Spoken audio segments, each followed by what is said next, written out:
सखी जननी किसैया गवैया हवे सखी जननी किसैया गवैया हवे फुहर पतर गीत गावेले। ए सखी ऐसा ऐसा गीत गावेले कि हम सासू जी के साथ बैठ के सुनियो नहीं खी सकता। छने करे जा मोरा और देखनी है जब से असंग ही नचनी या सुतावेले फुहर पतर गीत गावेले सखी जननी किसैया गवैया हवे फुहर पतर गीत गावेले। छछन करे जा मोरा देखनी है जब से छछन करे जा मोरा देखनी है जब से असंग ही नचनी या सुतावेले फुहर पतर गीत गावेले।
औरतिया कहती है सखी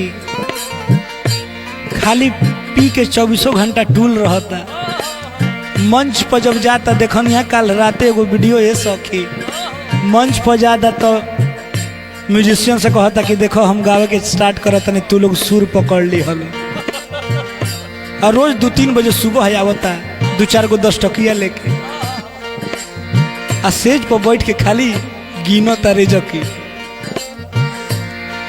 कहती औरतिया का जाने कैसन उनकर असर किल समाज बा आ दारू पी के गावस कहस असही रियाज बा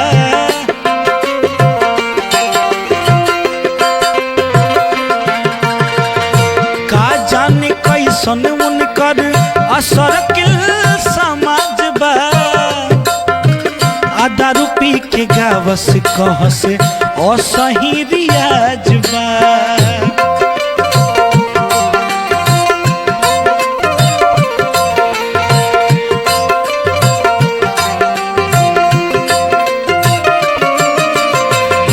माना जब करीले तो कहेले कि छोड़ दे जब कहिला कि देखो ये सब मत करो तार यूट्यूब पर व्यू गिरल जाता ये सब मत करो लेकिन का कहीं से खाली धमकी देला कि तोरा के नैहर छोड़ दे। माना जब करी ले तो कहेले कि छोड़ दे आ बेरी बेरी धमकी देखावेले मन मोरा कैसे कैसे रहेला छछन के मन मोरा कैसे कैसे रहेला छछन के असंग ही नचनी या सुतावेले फुहर पतर गीत गावेले।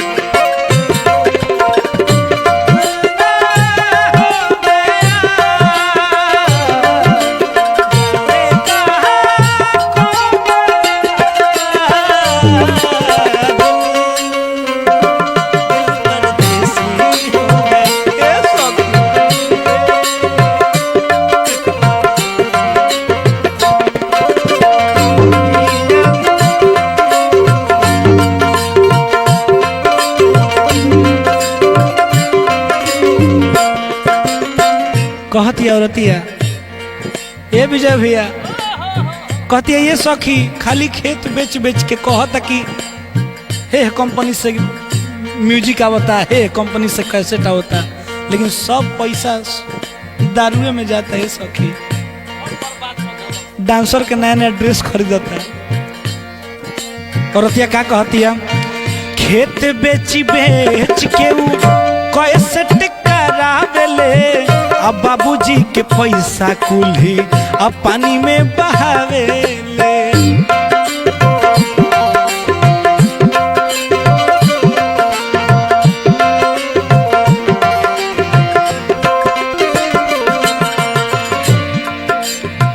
खेत बेच बेच के कैसेट करावेले अब बाबूजी के पैसा कुल्हे अब पानी में बहावेले।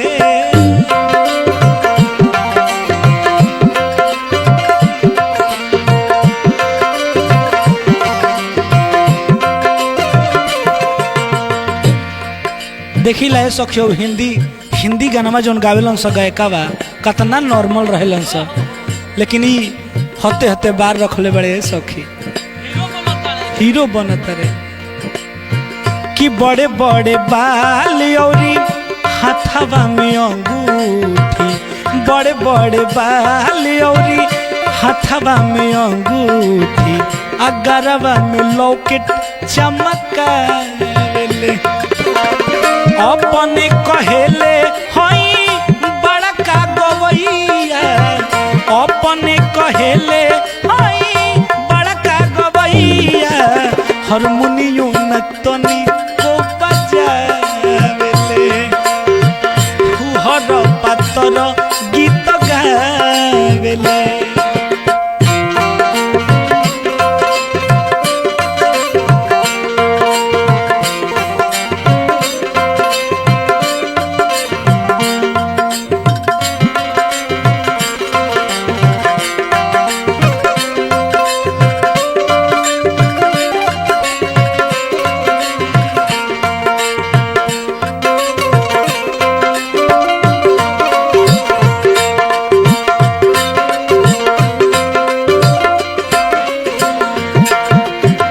ये सखी और का कहीं हम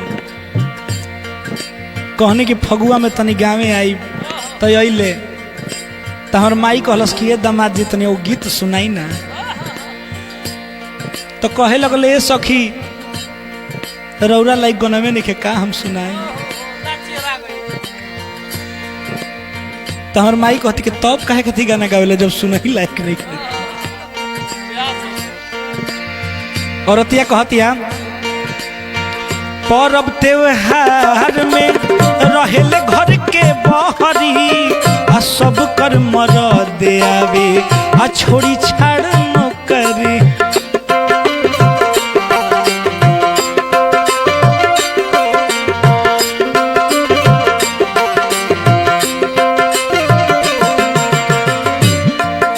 ए सखी हरेक गवैया के मेहरारू बड़ी दुख में होई, हरेक गवैया हरेक बजवैया सब लोग दुखे में होई। परब त्योहार में रहेले घर के बहरी आ सब कर मरद आवे आ छोड़ी छाड़ नौकरी।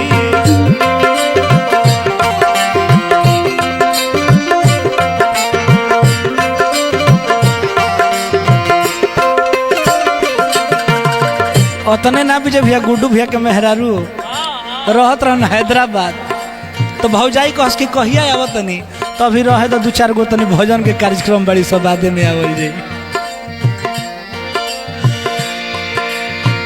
कहिला तो कहेले कि आ कमी का बातो हरा,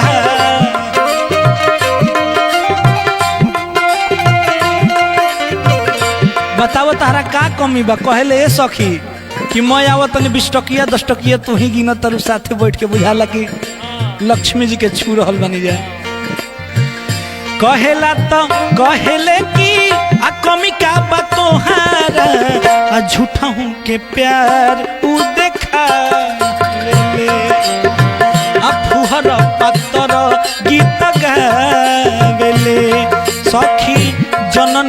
सैया गवैया हवे फुहर पातर गीत गावेले छछने करे जा मोरा देखनी है जब से छछने करे जा मोरा देखनी है जब से असंग ही नचनी यो सुतावेले फुहर पातर गीत गावेले फुहर पातर गीत गावेले फुहर पातर गीत गावेले फुहर पातर